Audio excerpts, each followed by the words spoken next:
পাওয়া যাবে না।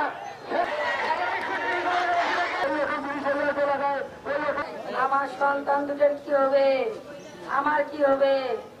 ঋণ করি আমি আমার স্বামীকে অটো কিনে দিয়েছিলাম, সেই অটো চলাবাজে আমার স্বামীকে আমি হারালাম। আমার বিচার চাই।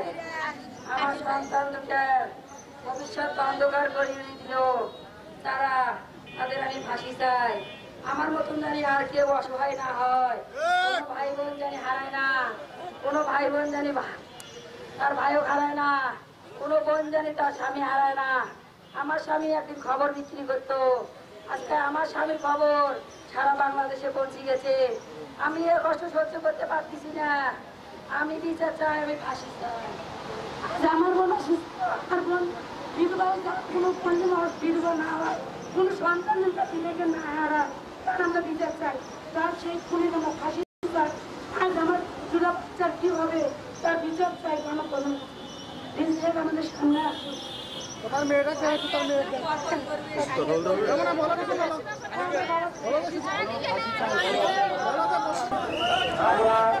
পর থেকে আন্তরিকভাবে চেষ্টা করতেছি পরিবেশের দিয়ে ডিজিটাল ব্যবস্থা ব্যবহার করে আমরা চেষ্টা করতেছি।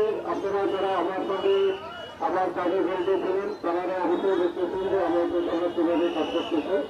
এটা অবশ্যই এই ঘটনার অবস্থা মতো হবে ইনশাআল্লাহ। এবং অবশ্যই যে অপরাধ করছে তাকে অবশ্যই আমরা অতি শীঘ্রই গ্রেপ্তার করে আইনের আওতায় উপযুক্ত করবো।